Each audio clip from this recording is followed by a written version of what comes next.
सभी दोस्तों को नमस्कार।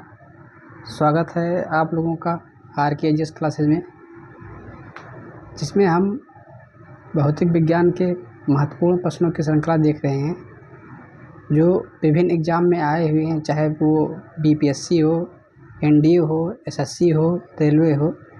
किसी भी एग्ज़ाम में आए हुए हम प्रीवियस ईयर क्वेश्चन देख रहे हैं। कल तक हमने 258 क्वेश्चन करा दिया था। आज हम 259 नंबर से शुरुआत करेंगे। तो आइए देखते हैं 259 नंबर क्वेश्चन क्या कह रहा है।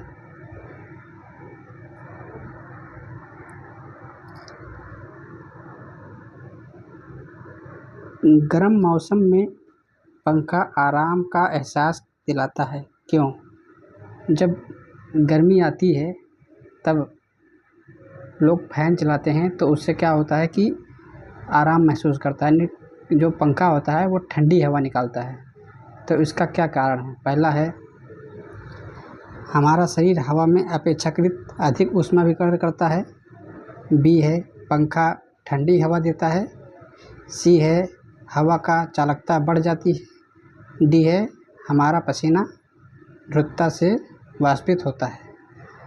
ये NDA 2010 में पूछा गया क्वेश्चन है।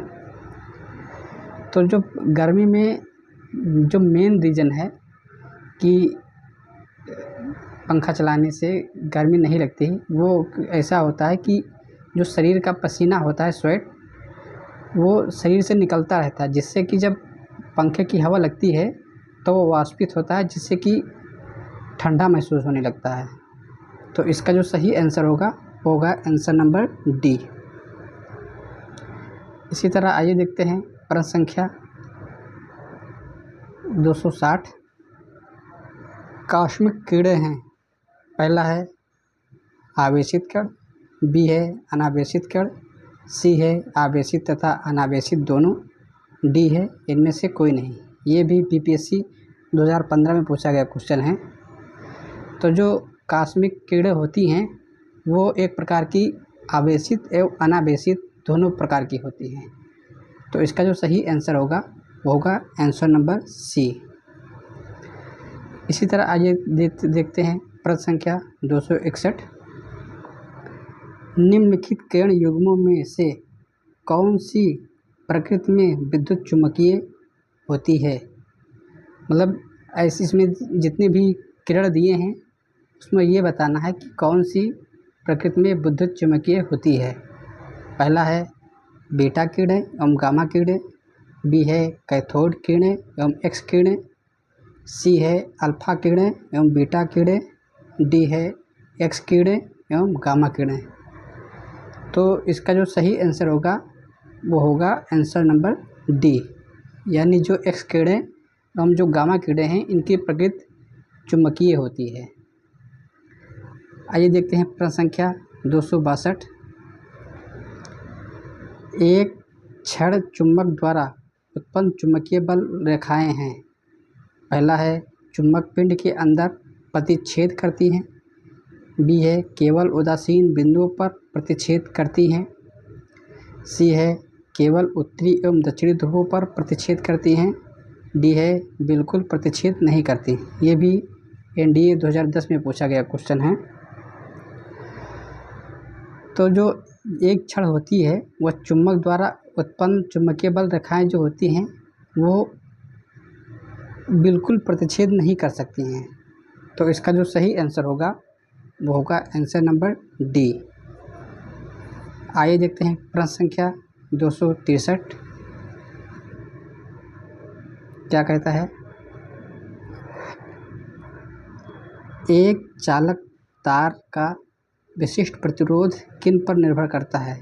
तो जो प्रतिरोध यानी रेजिस्टेंस होता है वो चालक तार पर किस पर निर्भर करता है? पहला है तार की लंबाई, तार के अनुप्रस्थ परिच्छेद क्षेत्र तथा तार के पदार्थ पर, B है तार की लंबाई एवं तार के अनुप्रस्थ परिच्छेद क्षेत्र पर किंतु तार के पदार्थ पर नहीं, C है केवल तार के पदार्थ पर लेकिन ना तो तार की लंबाई पर ना ही तार के अनुप्रस्थ परिच्छेद क्षेत्र पर, D है केवल तार की लंबाई पर लेकिन ना तो तार के अनुप्रस्थ परिच्छेद क्षेत्र पर, ना ही तार के पदार्थ पर। ये भी एनडीए 2010 में पूछा गया क्वेश्चन है। तो जो इसका सही आंसर होगा वो होगा आंसर नंबर सी, यानी जो एक चालक तार होता है, जो उसका विशिष्ट प्रतिरोध बेसिकली निर्भर करता है केवल तार के पदार्थ पर, लेकिन ना तो तार की लंबाई पर, ना ही तार के अनुप्रस्थ क्षेत्र पर। तो इसका जो सही आंसर है होगा सी। इसी तरह आइए देखते हैं प्रश्न संख्या 264। जब एक्स किरणें उत्पादित होती हैं तो डैश, जो एक्स भी एक प्रकार की विद्युत चुंबकीय विकिरण है।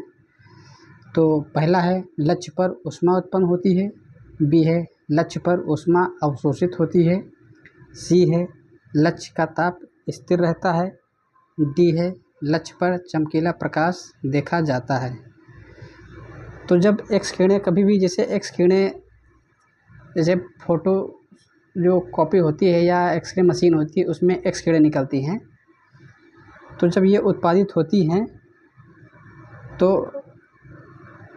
ये ऐसा होता है कि जो लक्ष्य का ताप होता है उस पर स्थिर रहती है, जिससे कि कोई भी ऑब्जेक्ट यानी वस्तु होती है वो उसकी प्रतिकृति यानी उसकी फ़ोटो कॉपी कर देता है।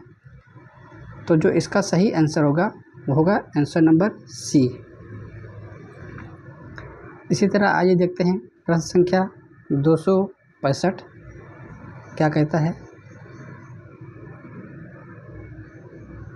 निम्नलिखित कथनों में से कौन एक सही नहीं है। इसमें 4 स्टेटमेंट यानी कथन दिए हैं, इनमें से कौन सा सही नहीं है, बाकी 3 सही हैं, एक सही नहीं है। तो पहला है मुक्तता निलंबित चुंबक के कक्ष से जाते एक ऊर्ध्वाधर तल को चुंबकीय यामोत्तर कहते हैं। बी है पृथ्वी के घूर्णन अक्ष से जाते ऊर्ध्वाधर तल को भौगोलिक यामोत्तर कहते हैं। सी है जिस मात्रा में चुंबकीय क्षेत्र एक माध्यम का वेधन करता है वह माध्यम की आपेक्षिक पारगम्यता कहलाती है।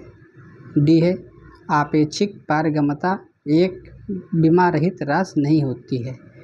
ये एनडीए 2010 में पूछा गया क्वेश्चन है।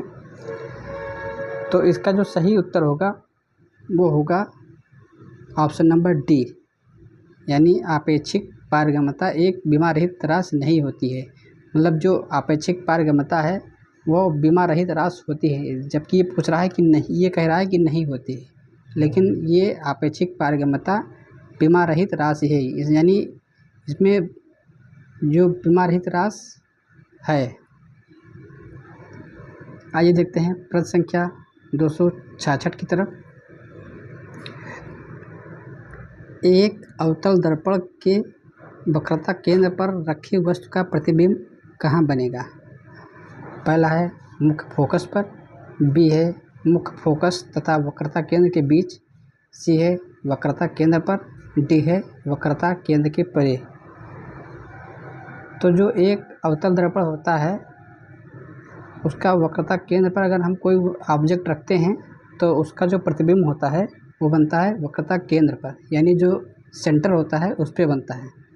तो इसका जो सही आंसर होगा वो होगा आंसर नंबर सी। इसी तरह आइए देखते हैं प्रश्न संख्या 267 क्या कह रहा है।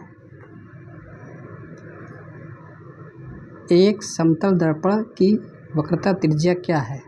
जो एक समतल दर्पण है उसकी वक्रता त्रिज्या क्या है। पहला है 0 है, बी है अनंत है, सी है 0 एवं अनंत के बीच भी, डी है इनमें से कोई नहीं।